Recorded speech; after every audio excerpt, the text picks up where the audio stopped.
em Mateus, capítulo 6, verso 31. Nós leremos 4 referências.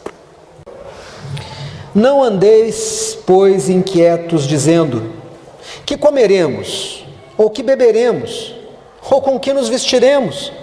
Porque todas essas coisas as outras gentes procuram, vocês não. De certo, vosso Pai Celestial bem sabe que necessitais de todas essas coisas, mas buscai em primeiro lugar o reino de Deus e a sua justiça, e todas essas coisas vos serão acrescentadas. Não vos inquieteis, pois, pelo dia de amanhã, porque o dia de amanhã cuidará de si mesmo. Basta cada dia a sua própria preocupação. Agora, por favor, abra em 1 Reis, capítulo 2, verso 1 e verso 2. E aproximaram-se os dias da morte de Davi, e deu ele ordem a Salomão, seu filho, dizendo: eu vou pelo caminho de toda a terra. Esforça-te, pois, e sê homem. Amém. Mais uma referência, Velho Testamento, Êxodo, capítulo 19, 3. E subiu Moisés a Deus, e o Senhor o chamou do monte, dizendo: assim falarás à casa de Jacó, e anunciarás aos filhos de Israel: vós tendes visto o que fiz aos egípcios, como vos levei sobre as asas de águias, e vos trouxe a mim. Agora, pois, se cuidadosamente ouvirdes a minha voz, e guardardes a minha aliança, então sereis a minha propriedade peculiar dentre todos os povos, porque toda a terra é minha. E vós me sereis reino sacerdotal e povo santo. Estas são as palavras que falarás aos filhos de Israel. Amém. Queridos, agora a última referência, 1 Pedro, depois de Tiago, capítulo 2, de 1 a 10. Deixando, pois, toda malícia e todo engano, e fingimentos, e invejas, e todas as murmurações, desejai afetuosamente, como meninos novamente nascidos, o leite racional, não falsificado, para que por ele vá descrescendo, se é que já provastes que o Senhor é benigno, e chegando-vos para ele a pedra viva, reprovada na verdade pelos homens, mas para com Deus eleita e preciosa. Vós também, como pedras vivas, sois edificados casa espiritual e sacerdócio santo, para oferecer de sacrifícios espirituais agradáveis a Deus por Jesus Cristo. Pelo que também na Escritura se contém: eis que ponho em Sião a pedra principal da esquina, eleita e preciosa, e quem nela crê não será confundido.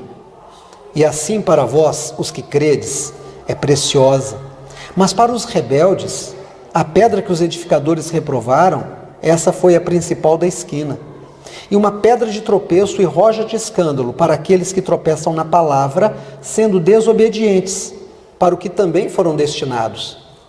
Mas vós sois a geração eleita, o sacerdócio real, a nação santa, o povo adquirido para que anuncieis os poderes daquele que vos chamou das trevas para a sua maravilhosa luz.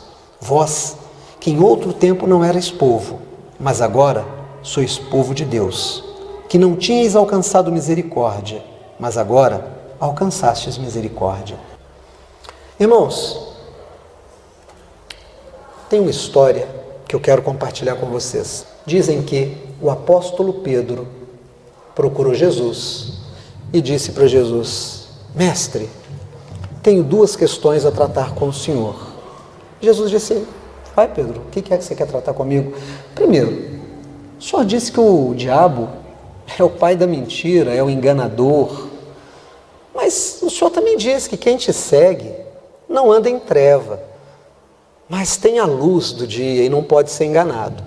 Então, entendo eu que eu não posso ser enganado, não tem mais como eu ser enganado. Eu ando com o Senhor, eu sou seu discípulo, o Senhor até me chamou de apóstolo, né, um nome diferente dos outros.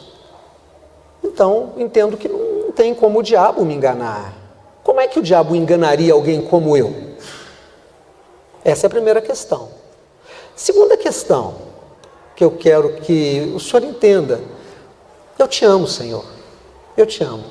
Te amo, tenho dado testemunho, o Senhor tem feito maravilhas na minha vida.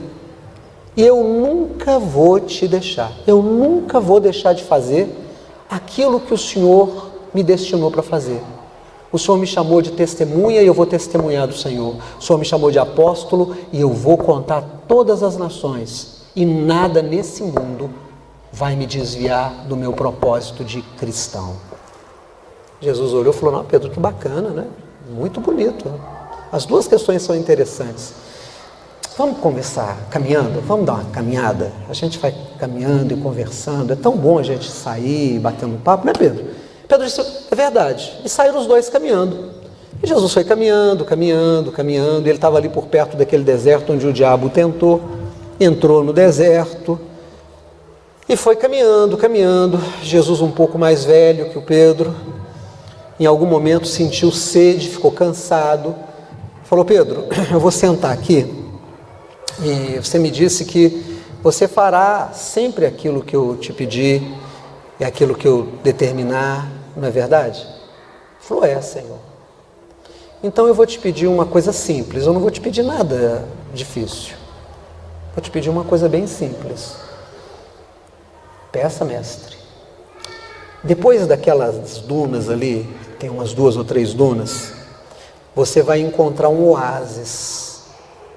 E naquele oásis tem uma água muito fresca, tem os pés de damasco em volta, tem umas tamareiras. E eu quero que você traga para mim uma botija de água. Já tem uma botija lá, quando você chegar a botija vai estar lá. Eu quero que você encha a botija e traga água para mim. Aí Pedro disse, Senhor, o Senhor me separou entre tantos. Eu tenho estado com o Senhor no monte, eu tenho estado com o Senhor nos vales, e o Senhor me pede para buscar água. Eu estou pronto para te dar a minha vida. É claro que eu vou buscar essa água com alegria e com prazer. Espera aqui, não mexe daqui que eu trago a sua água. Jesus olhando para ele falou, tá bom, estou esperando. Ele olhou para Jesus e disse, mas é só isso mesmo que o Senhor está me pedindo? É só água? É coisa simples assim? Jesus falou, é só isso que eu estou querendo, eu quero beber água, você pode trazer água para mim? Ele falou, posso, estou pronto a te dar a minha vida, quanto mais buscar uma água. E o Pedro começou a andar, e subiu a primeira duna. Não sei se você já caminhou numa duna de areia. Subir uma duna de areia é horrível, porque quando você pisa, o pé escorrega, afunda, e ele começou a subir com dificuldade. Mas quando chegou lá em cima, ele já estava cansado no final da primeira duna.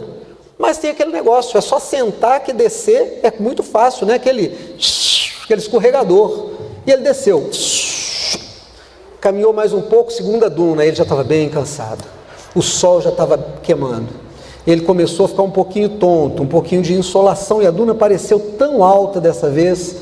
E era essa e mais uma, porque o oásis estava depois da terceira. Subiu com dificuldade, chegou lá em cima, se jogou. Dessa vez ele nem escorregou, saiu rolando. Blá, blá, blá. Caminhou mais um pouco, terceira duna. Essa foi difícil. Mas o Pedro conseguiu. Já não estava pensando muito bem. Quando ele chega lá em cima, ele viu o oásis. O oásis é a coisa mais linda do mundo. Um oásis maravilhoso, digno de um filme do Spielberg. Tinha que ser uma coisa assim, uma coisa muito linda. E ele se deixa levar, de novo escorregando, caminha um pouquinho e chega perto daquela água linda, com aquelas palmeiras maravilhosas, com as outras plantas.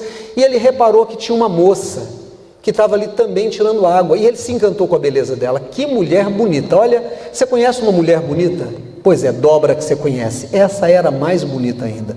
Cabelos pretos, o corpo bem feito, aquelas roupas dignas de uma dança do ventre. E ela estava tentando levantar uma vasilha para pôr no ombro com água. E o Pedro chegou perto dela, já tinha bebido um pouquinho de água, já tinha recuperado as forças, né? Puxou logo conversa, disse, deixa eu te ajudar. E levantou aquilo para pôr no ombro dela, falou, mas está muito pesado, você vai levar isso para onde?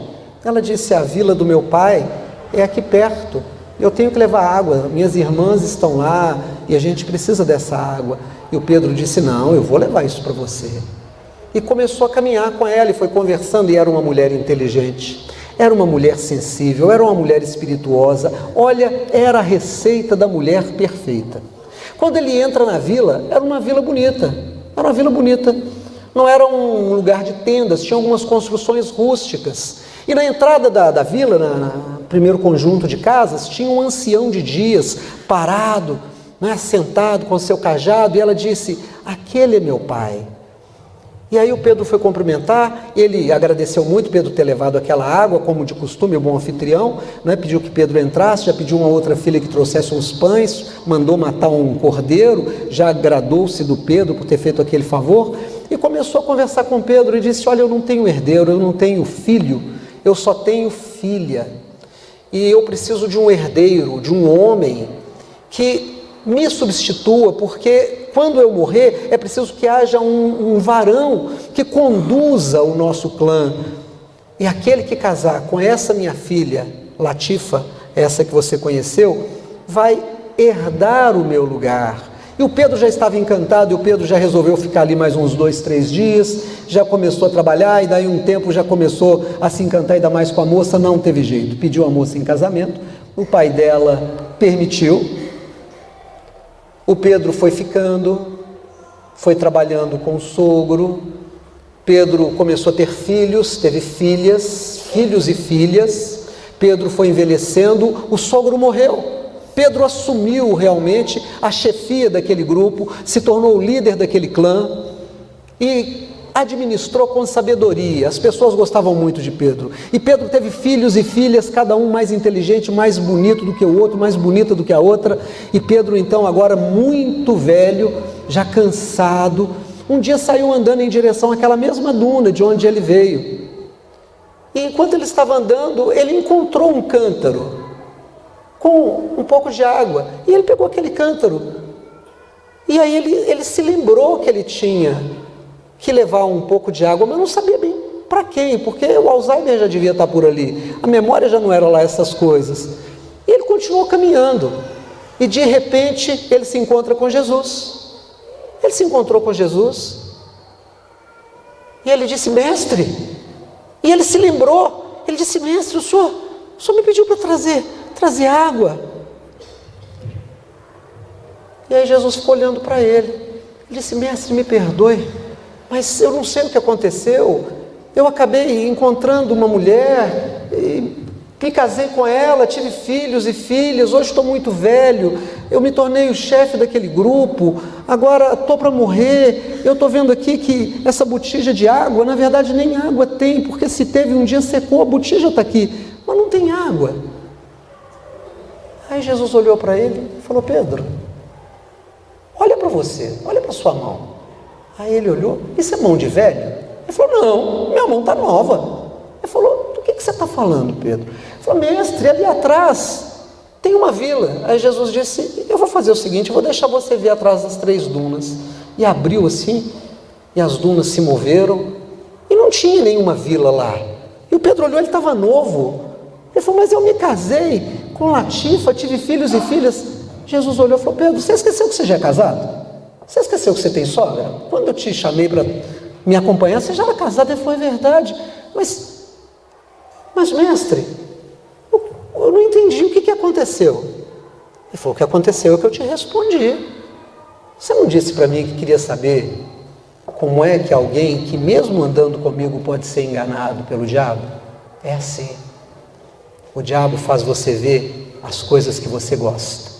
O diabo faz você querer as coisas que estão mais próximas de você. E porque você começa a olhar para os seus desejos, você esquece todo o compromisso que você tem com Deus. Aí ele falou: mas todo o compromisso? Aí Jesus olhou para ele e falou assim: Pedro, cadê a água que eu te pedi? Não tinha água, a vasilha estava vazia.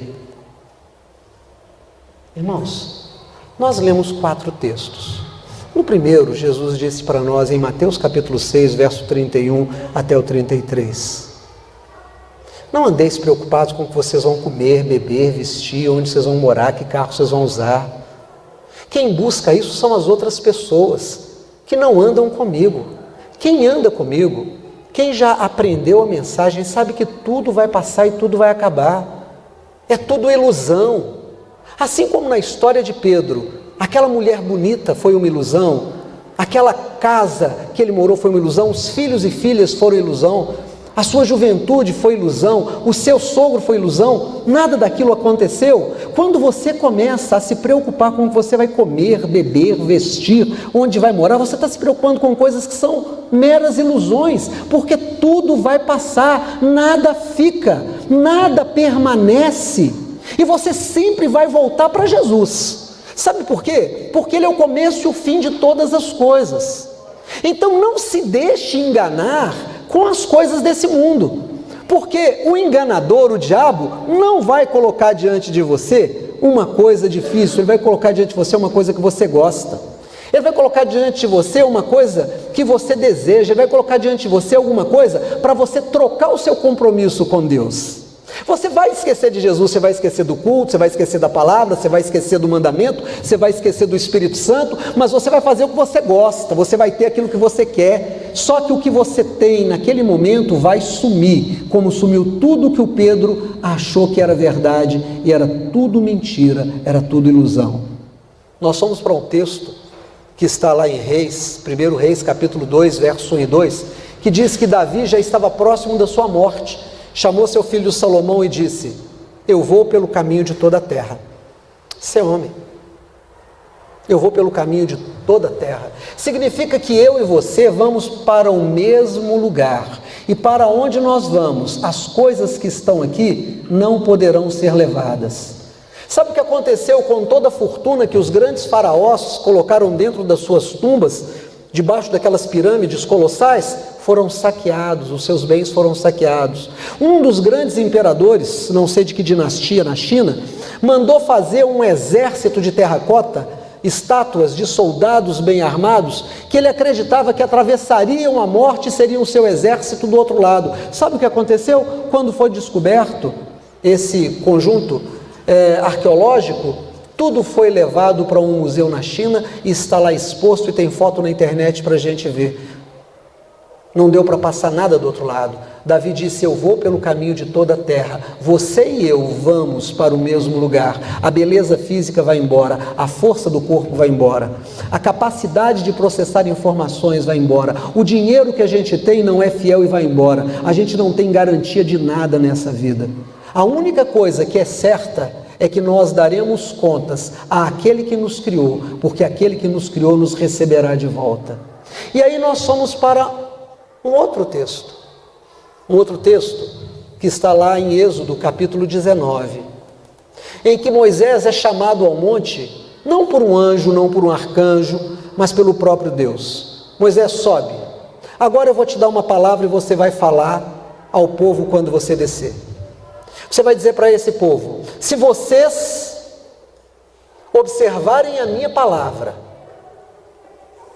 se vocês observarem a minha palavra e tiverem cuidado de obedecê-la, vocês serão para mim povo santo e nação real.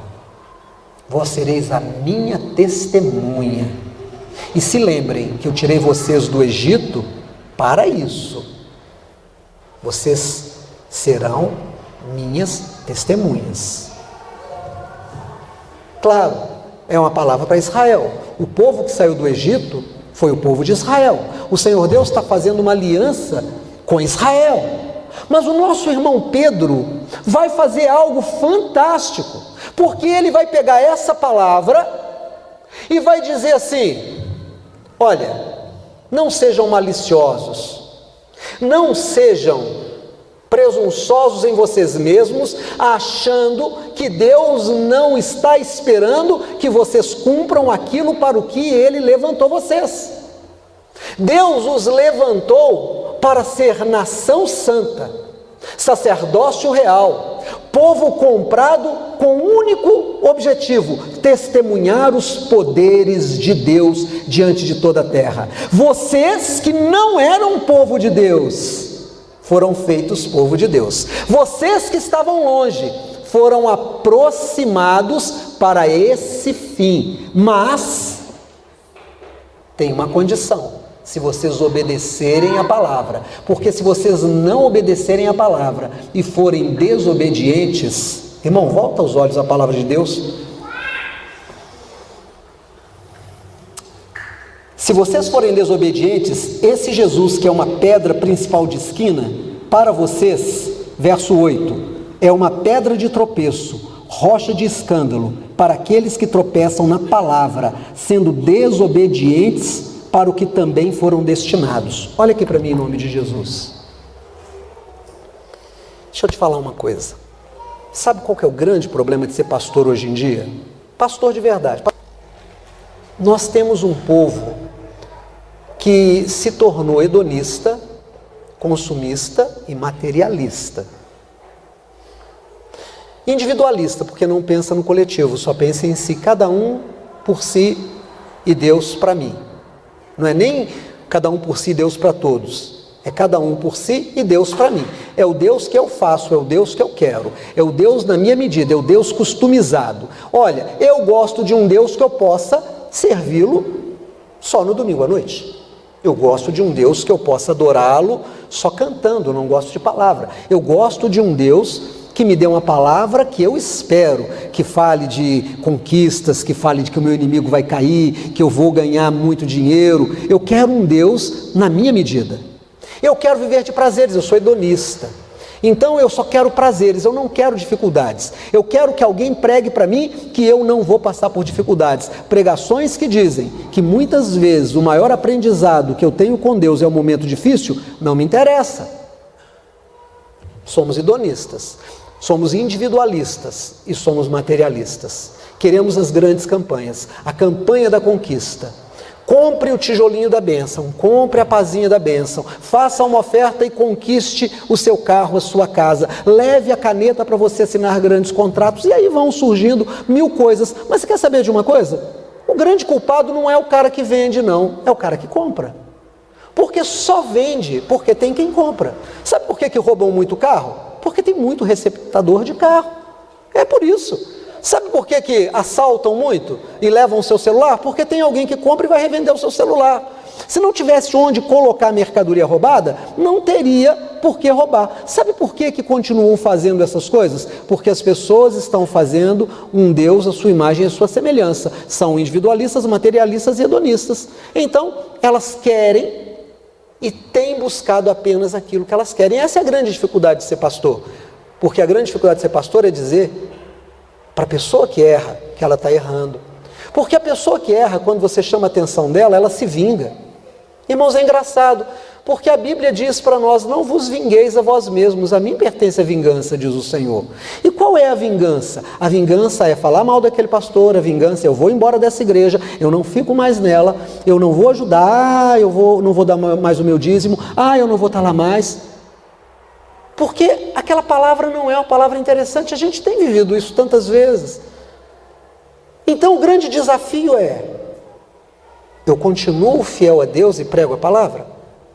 Ou eu vou fazer o evangelho customizado e nós vamos ficar todos alegres e vamos ouvir apenas aquilo que nós queremos? Eu prefiro a primeira opção, dizer para você aquilo que a palavra de Deus disse. A primeira coisa que a palavra de Deus disse é: pare de se preocupar com as coisas que vão passar. O diabo não está preocupado em enganar as pessoas do mundo, ele vai enganar você. E ele não vai enganar você com coisas que você não gosta. O diabo vai colocar no seu caminho coisas para você não vir à igreja, mas ele vai colocar coisas que você gosta. O diabo não vai estragar o seu carro para você não vir na sua igreja. Não, o diabo vai colocar no seu caminho algo que você gosta, para você trocar Jesus por alguma coisa. Sabe o que acontece quando você troca o mandamento que o Senhor te dá por alguma coisa que parece ser muito boa?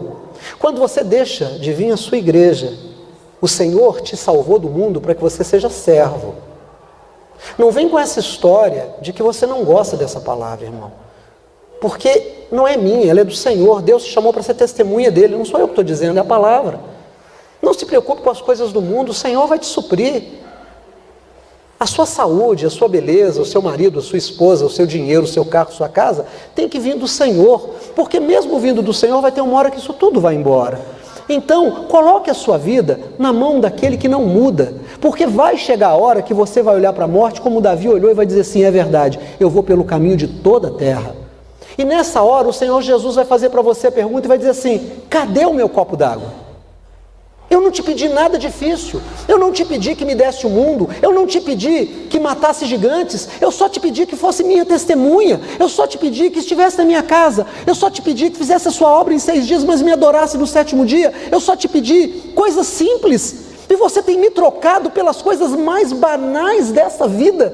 Olha para trás, caça a vila, caça a mulher, caça os filhos, caça tudo, não tem nada lá. Tudo que você acreditou que era importante já se desfez e você voltou aqui na minha presença. E eu te pergunto, cadê a água? Cadê a única coisa que eu te pedi? Eu só te pedi para ser a minha testemunha. Irmão, e olha que coisa interessante que é essa palavra que o Pedro nos dá. Volta os olhos de novo à palavra, por favor. Para o verso 8. Aquele que não obedece, Jesus é uma pedra de tropeço e rocha de escândalo para aqueles que tropeçam na palavra, porque já sabem, irmão, você já sabe qual que é a sua obrigação. Ser dizimista não é opção, é mandamento. Frequentar os trabalhos da igreja não é opção, é mandamento. Negar a você mesmo, não se indignar, ser humilde, não é opcional, é mandamento. Ter ministério, trabalhar, ganhar almas, edificar a fé dos outros, é mandamento. Mas você que é crente, você que conhece a palavra, que teve a sua mente esclarecida, cadê o que Deus tem te pedido? Cadê aquilo que Jesus tem te pedido? Ele te disse, olha o que ele diz para você que você é, presta atenção, verso 9, mas vós sois a geração eleita, você foi escolhido por Deus, sacerdócio real, você entra na presença dele, nação santa, você faz parte de um povo que santifica essa nação, povo adquirido, você não foi achado, você foi comprado, para que anuncieis os poderes daquele que vos chamou das trevas para a sua maravilhosa luz. O que significa poderes? Que você vai passar por dificuldade, mas em cada dificuldade você vai conhecer o poder de Deus. O dia que você estiver doente, o Senhor vai te curar, se você estiver na presença dEle. O dia que você estiver sem recursos, sem comida, o Senhor vai te sustentar, porque Ele tem dito para você não se preocupar com essas coisas, que todas essas coisas o Pai sabe que você precisa e Ele vai te dar. O dia que o seu inimigo bater na sua porta, o Senhor será o seu grandíssimo escudo. No dia que você envelhecer, o Senhor não te desamparará, porque o Senhor é aquele que te guarda na sua saída e na sua chegada. O Senhor é o guarda que vigia. Irmãos, você foi adquirido para uma única coisa nessa vida: testemunhar os poderes de Deus, contar o que Deus tem feito na minha vida. É a minha obrigação, estar na presença do meu Deus. Quem está estudando o Salmo 23, e olha, são poucos os que estão estudando o Salmo 23, o que a gente viu é como Davi realmente estava comprometido com Deus.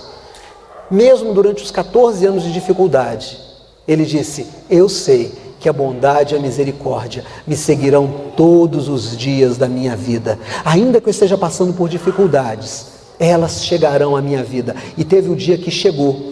A bondade e a misericórdia o colocaram como rei de Israel, e o Senhor sustentou o trono dele durante 40 anos. E durante 40 anos ele foi vitorioso em todas as suas campanhas. E quando ele estava farto de dias, ele estava envelhecendo, ele vira para Salomão sem medo nenhum da morte e diz, eu vou pelo caminho de toda a terra. Mas sabe de uma coisa? Quem cuidou de mim até aqui vai continuar cuidando de mim.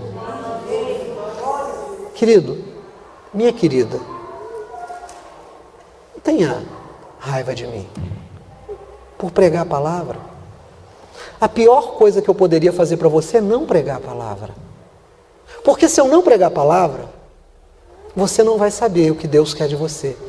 Mas porque você ouviu, você sabe que você foi levantado por Deus para ser testemunha das grandezas dEle. E as grandezas de Deus não são apenas aquelas que estão na Bíblia, mas as que Ele quer fazer na sua vida. Deixa eu te falar uma coisa aqui em nome de Jesus. Pode ser que alguém que seja aqui já tenha passado por uma separação. E é doloroso e eu lamento muito. E eu espero que você não passe de novo por essa situação. E se alguém não passou, eu espero que também não passe. Porque o que eu vou te falar é que Deus quer que você seja feliz no seu casamento. E o poder de Deus para que você seja feliz no seu casamento já foi derramado na sua vida. Vou te falar uma coisa, tem gente que diz assim, olha, quem nasce pobre morre pobre. Deixa eu te falar, não é verdade não. Pobre não é quem não tem. Pobre é quem é propriedade do dinheiro. Você pode ser rico do jeito que foi, ser um miserável, um pobre, um tio Patinhas. O dinheiro te tem e você não tem dinheiro. Você tem um grande número, uma grande soma, mas é o dinheiro que te tem. Sabe o que é prosperidade na Bíblia? Prosperidade na Bíblia é você ter suas necessidades supridas, porque o Senhor não te deixa na miséria. Sou velho e já fui moço, nunca vi o justo mendigar o pão e nem a sua descendência na miséria. Está na palavra, mas isso não é para os desobedientes, isso é para aqueles que obedecem à palavra. Não adianta você dizer amém, mas você não está andando na palavra. É isso que o Pedro está dizendo. O Pedro está dizendo, o Senhor quer que você prospere, o Senhor quer que você realmente coma gostosamente o pão que com o suor do seu rosto você conquistou, que você more satisfeito na casa que você conquistou, que não seja um palácio, que seja uma casa simples, mas que o Senhor te deu e você sabe que é sua. O Senhor está dizendo que o teu inimigo não vai triunfar sobre você, porque o Senhor vai te guardar. O Senhor está te dizendo, sim, você vai partir, mas não vai partir em amargura. Quando chegar a sua hora, o anjo da morte não vai ser um terror, vai ser uma alegria. Você vai olhar e vai dizer assim, bendito é o Senhor, que cumpre com o seu servo a palavra. Chegou a hora de me buscar, louvado seja Deus. Irmãos, essa é a promessa que está aqui. Mas essa promessa é para quem? Volta os olhos à palavra de Deus, por favor. Para aqueles que, deixando toda a malícia, verso 1 do capítulo 2, e todo engano e fingimento, e inveja, e todas as murmurações, verso 2, desejam afetuosamente, como meninos nascidos de novo, o leite racional, não falsificado, para que por ele possa crescer. Se é que já provaram que o Senhor é benigno. Reparou aqui que o leite é não falsificado? É a palavra verdadeira. Eu não vou pregar a palavra falsa. Eu não vou dizer para você que se você comprar aqui da igreja a caneta Pastor Ademir, para você assinar os grandes cheques, você vai prosperar. Não existe uma caneta Pastor Ademir. Eu não vou dizer para você que se você comprar o tijolinho Obra do Pontal, você vai ser abençoado, porque nós não temos o tijolinho Obra do Pontal. Mas eu vou te falar uma coisa em nome de Jesus. Se lembre que você estava longe e o Senhor te trouxe para perto. Se lembre que você não era povo de Deus, você era gentio, mas agora Ele te chama de Israel, que você foi comprado. Você é nação santa, povo real, sacerdócio real. Você é testemunha do Senhor. Não desobedeça ao Senhor, porque se você, olha aqui para mim em nome de Jesus, se você obedecer o Senhor, olha para mim por favor, se você obedecer o Senhor, Jesus será para você a principal pedra de esquina. Você vai construir uma vida vitoriosa sobre essa pedra. Mas se você for murmurador e desobediente, ele será para você uma pedra de tropeço. Não troque o Senhor Jesus pelas ilusões desse mundo. Irmão, Deus é fiel. Não troque o Senhor, não troque o Senhor Jesus por qualquer outra coisa. Seja fiel a Deus, obedeça o Senhor, põe em primeiro lugar vida de oração, vida de palavra, vida na igreja, vida de ministério. Fale de Jesus a tempo e fora de tempo, fale para todas as pessoas, fale para uma pessoa só, mas esteja na presença do Senhor, porque eu vou te falar uma coisa: o Senhor suprirá em glória cada uma das suas necessidades em Cristo Jesus. Amém? Louvado seja Deus, fique de pé, uma salva de palmas para o Senhor.